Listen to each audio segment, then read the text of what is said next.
Dogs are incredible animals. For thousands of years, we have lived with them, we have worked with them, and we have loved them. We have shaped them into countless of different breeds with different skills and personalities. But in that long history, we have also created an unbelievable number of myths. Some of these misconceptions are harmless misunderstandings, but others can actually hurt our dog, damage our relationship with them, or even put people at risk. So in this video we are going to dive deep into the 10 most common dog misconceptions. What they really are, and how understanding the truth can completely change how you see your dog. So whether you're new to dogs or a lifelong dog person, you're going to learn something today. So let's get started. First of all, let's start with tail wagging. Tail wagging does not always mean that the dog is happy. I have tackled this multiple times, but it cannot be repeated enough. Because this is one of the most dangerous myths, because people really rely on it when they're approaching unfamiliar dogs. The truth is, a wagging tail means emotional arousal, not necessarily joy. A tail wag can mean excitement, yes, but it can also mean uncertainty, anxiety, guarding behavior, frustration, or even a warning. A high tail with a stiff wag means that the dog is on alert, possibly uncomfortable, while a low, fast wag often means nervous appeasement. A big, loose, full body wag, that's the happy one that people expect. Recent studies have shown that there's even a difference between left and right-sided wagging, where left-sided wagging is linked to stress and right-sided wagging is linked to happiness and confidence, showing that the tail wags can be controlled by both the left and the right hemisphere of the brain. But dogs communicate with their entire body, not just their tail. If we only watch the tail, we miss the real message, especially if you believe that a wagging tail always means that the dog is happy. Your dog might have its tail missing, or a curl tail for example, which is why it's so important to understand body language as a whole. Imagine meeting a dog at a dog park, and the tail is wagging, so you assume that they are friendly. But if you look closer, the ears are pinned to the back, the body is stiff. That's the dog saying that he's not sure about you, and leaning in to pet the dog could end badly. Reading dogs means watching the whole picture. Next myth, and this myth is everywhere, is that dogs are colorblind. That we all know. But that does not mean that they don't see color at all. Dogs do not see the world in black and white. The truth is that dogs do see color, just fewer colors. We see colors because of 3 types of cone cells in our eyes, while dogs only have 2. This means that their color range is compressed, compared to us humans, resulting in a vision similar to red-green colorblind people. They see blues, yellows and greys, but reds and greens blend together. This is why red toys often disappear in green grass for dogs. They literally cannot distinguish the contrast. If your dog ignores a red ball that's lying in grass, it's not stubbornness, they simply do not see it. So here's a tip. Dog toys are meant to attract humans with their bright, vibrant colors and their funny shapes, but a dog does not care. If you are buying a toy, it's always best to buy a blue one, because almost everything else looks yellow to them. Next up, we all know the saying, you cannot teach an old dog new tricks. Age doesn't shut down learning. Dogs can learn throughout their entire lives. Older dogs might take a little longer, but in many cases they learn faster because they already understand your tone, they understand your routines, your cues. Senior dogs can learn new commands, new behaviors, tricks, boundaries. They can learn almost everything just like a young dog can, but where they might struggle is changing already known behaviors. If you have a behavioral issue that your dog has had for 6 years for example, and that issue has been getting reinforced the whole time, removing it might take a lot longer, if not impossible. But neuroplasticity doesn't suddenly disappear. What matters most is patience, consistency, and making training rewarding. Another myth that's age-related is that 1 dog year equals 7 human years. We've all heard it. Multiply your dog's age by 7 and you get their real age. Easy. And completely wrong. Dogs age very quickly early in life and then slow down. A 1-year-old dog is far more mature than a 7-year-old child, more like a 15-year-old teenager. And then size and breed come into play. Funnily enough, larger breeds age faster, while smaller breeds live longer. Some small breeds are energetic into their late teens. The funny thing is that the age they reach puberty also depends on their size. And it's not what you think. Smaller breeds, despite living longer, actually reach puberty earlier.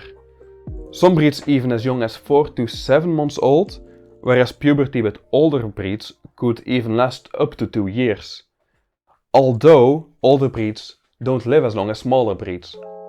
Using the 1-7 rule can mislead people into thinking their dog is younger or healthier than they really are. If you really want to know, just ask your vet to estimate your dog's stage of life.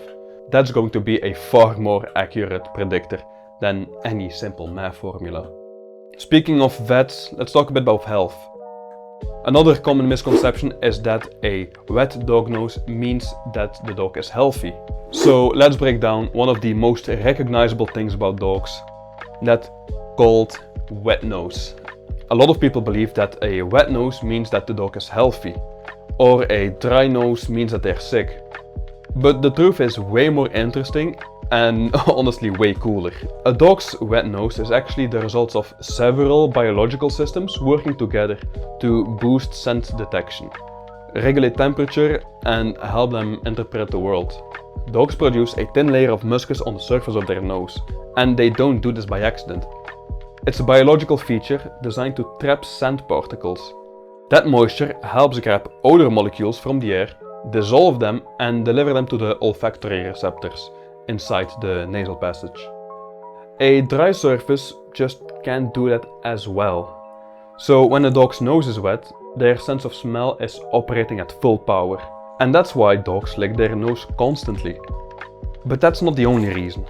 They also lick it to keep their nose clean, but also to taste the scent. Yeah, you heard it right. Dogs have a special organ in the roof of their mouth called the vomeronasal organ. This organ gives them extra information about the scent. It's like getting a second opinion on every smell. As a mantrailing instructor myself, I train dogs to track down missing people, and I do this by giving the dog an object that carries that person's unique scent. It is not uncommon for dogs to grab that object with their mouth, just to smell it better. And then lastly, you might have heard that humans are the only animals that can sweat. This is wrong. Dogs also sweat. Maybe other animals as well, but I only know about dogs. They can also sweat through their paws and through their nose. It's not as good as human sweat, but it helps them control their temperature somewhat. So no, a wet nose does not mean that the dog is healthy, and a dry nose does not mean that the dog is sick. There's a whole lot going on, and the dryness of the temperature of the nose may vary a lot. If you want to know if your dog is sick, you will have to look at a lot of other factors, like his behavior, energy, how he eats, pees and poops, and so on. This next myth is one of the most persistent and honestly one of the most harmful from a long-term health perspective. A lot of people genuinely believe that feeding your dog dry kibble is basically the dental equivalent of brushing your dog's teeth. But it's not. But I get why this myth exists. Kibble is crunchy, it makes that cracky sound, it feels like it should scrape the teeth clean, the same way you might imagine a crunchy apple helps humans. But here's the reality. Watch a dog eat kibble in slow motion. They don't chew like humans do. They don't grind their teeth together in a long scraping motion. What happens is, they crunch the kibble once or twice, the pieces shatter and the dog swallows the fragments. There is no sustained contact with the tooth surface, no abrasive action, and there's nothing that removes the plaque. Plaque is a soft biofilm. Think of it as a sticky layer of bacteria forming on the tooth. Crunching something hard doesn't remove it, even in humans. That's why we have to brush our teeth, even if we eat crunchy food every day. If crunchy food cleaned our teeth, humans would never need toothbrushes. Kibble often makes dental health worse, because the small particles get stuck around the gum line, and those trapped particles feed the bacteria living in the plaque layer. People sometimes say, well, wolves don't have to brush their teeth and they're fine, but they are not. Older wolves often lose teeth. But wolves also tear through hide, crush bones, rip tendons, and gnaw cartilage. These actions scrape teeth and massage the gums. Kibble doesn't. It doesn't come close to replicating this natural dental wear. What does help your dog is brushing your dog's teeth, even if it's just weekly or a couple of times per week. Veterinary approved dental chews that require grinding and sustained chewing may also help. Raw meaty bones, although I would only give those under supervision, or professional dental cleaning. Dental disease is one of the most common medical problems in dogs. Believing kibble cleans teeth causes a lot of owners to skip dental care, and then the dog pays the price years later. So, if you want to brush your dog's teeth, don't just buy a toothbrush and start immediately. This is something you also have to train. First of all, make sure that your dog is actually fine with you touching his or her teeth. This alone can already take days or weeks for the dog to allow it without any issue. It takes a while for your dog to allow this, for example. And then, only when you can do that, when you can lift their teeth without issue, only then can you start brushing their teeth. Very short sessions, 10 seconds at most, to start training it, and make it very positive. It will take a while for you to be able to brush your dog's teeth normally. Next up, let's talk a bit about growling. A growl is not aggression, it's communication. And it's incredibly valuable communication. When a dog growls, they're saying that they are uncomfortable and that they rather have you leave. And that's important information that you don't want to remove. Punishing growling only teaches dogs that that form of communication does not work, and you risk the dog skipping that step to jump to biting immediately. So never punish a growl. Instead, stop what's causing the growl, the actual discomfort. Create distance, help the dog feel safe, and work on the dog's behavior through positive training. Growling is a vital, non-violent communication tool used to express discomfort, fear, or a desire for space, rather than an act of aggression. That's why many dog trainers say that a growl is a gift. And it really is. You want to respect that gift instead of punishing it, and instead train the dog to not have to growl in the first place. Well, that was growling. Now let's talk a bit about guilt. That guilty look, ears down, you can see the whites of their eyes showing, crouched posture, it just feels so human in a way. But dogs don't feel guilt the way we do, because they lack the level of self-reflection and moral reasoning required for that emotion. They feel afraid, anxious or stressed, because your voice changed or your posture changed, or just the overall energy shifted. You know, you just didn't pass the vibe check. The behavior happens even if they didn't do anything wrong. There have been a couple of studies on this. In one, owners were asked to tell their dog to not eat the treat they placed on the ground, and then leave the room. Either the dog ate the treat, or a researcher removed the treat. The owner then had to come back in and scold the dog. I hope it wasn't too severe, but in all cases, the dog showed the classic guilty signs. Other tests have been done where owners claim they can recognize their dog's guilt even without any scolding, and another test was done to test the claim that some dog owners say that they can see their dog showing signs of guilt even before the owner finds out about the misdeed. And all test results came back the same. Dogs do not feel guilt, they react to their owner. Now let's talk about one of the oldest dog myths ever told. That dogs only eat grass when they're sick. You have probably seen your dog walk outside, sniff around a bit, find a patch of grass they like, and then suddenly they start chewing it like they're starring in a nature documentary about grazing animals. And of course, the first thing we're told is, oh, they must feel a bit sick. But the truth is actually much more interesting.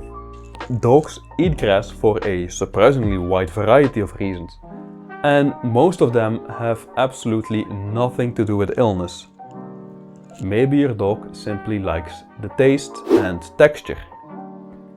Believe it or not, many dogs actually just enjoy it. They enjoy the taste of fresh grass.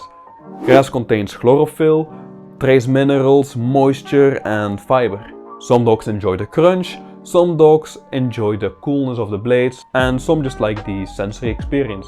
The same way a human might enjoy chewing gum. Some dogs eat grass to help things move along in their digestive tract. This isn't necessarily sickness, rather it's self-regulation. Think of it like when you suddenly crave something salty or sweet.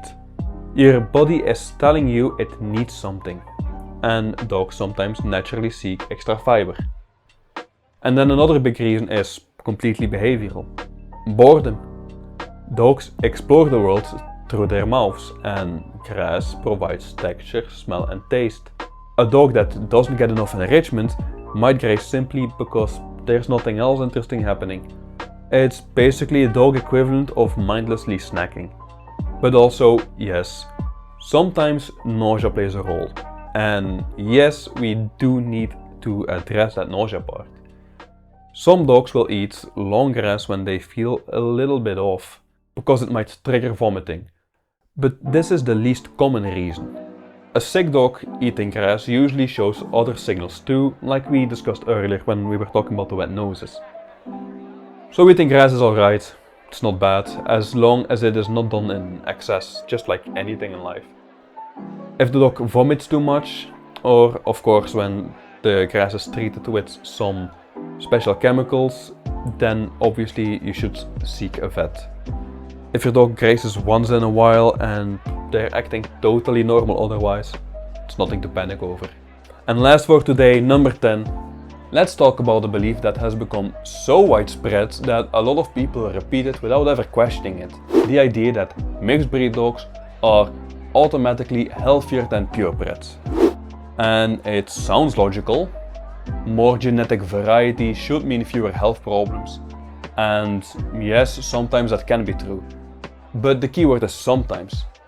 The full picture, as always, is way more nuanced. Genetic diversity can absolutely reduce risk for certain inherited diseases. If two dogs with the same recessive mutations are bred together, as can happen in tightly bred pure lines, that mutation is more likely to show up in the puppies. But here's the catch. That only applies if both parents actually have that mutation. If two unrelated purebred dogs both carry different issues, or if a mixed breed inherits recessive problems from each side, that dog can still end up with some serious health problems. Mixed breeds can inherit the worst of both worlds as well. And this is the part people forget. Mixed breeds aren't magically disease-proof. They can inherit hip dysplasia from their shepherd parent, and also the heart conditions from their spaniel parent. Let's not forget that a lot of mixed breed dogs come from uncontrolled and unplanned breeding as well. So no, mixed breed health is not guaranteed. Health never is. Just like purebred dogs aren't automatically healthy, or unhealthy for that matter, a well-bred purebred dog from a responsible breeder, someone who tests their health, tracks lineages, screens for the dog's temperament and avoids inbreeding and so on, can also be very healthy or unhealthy. Many purebred lines maintain excellent longevity because breeders are actively removing problematic traits. The problem isn't purebred dogs, the problem usually is irresponsible breeding, especially from puppy mills. Another factor people don't realize is that when a breed becomes popular, irresponsible breeders jump in fast for a quick buck. Health problems then explode, not because the breed is inherently unhealthy, but because the demand encourages rushed, unethical breeding. So the issue isn't purity, it's profit-driven breeding without any testing. We currently see this a lot with all types of poodle mixes, the golden doodles, the labradoodles, cavapoo, cockapoo and so on. A lot of these breeders just breed those puppies for a quick buck. Those puppies are very expensive, and a lot of the times they are bred in very unhealthy ways. And then you have hybrid vigor. You might have heard of the term. It describes the health benefits that can appear when two unrelated animals breed. But hybrid vigor only works when the parents come from genetically diverse and healthy lines. If both parents carry different inherited conditions, or if they are both unhealthy, hybrid vigor does absolutely nothing. You can't vigor your way past bad genetics. So, what's the truth? The truth is pretty simple. Mixed breeds can be healthier, but they can also have just as many or even more genetic issues than a purebred. Purebreds can also be healthy, but only if bred responsibly. Health is about who bred the dog and what they were bred for. And even then, there's a lot of luck involved. Again, nothing at all can guarantee health.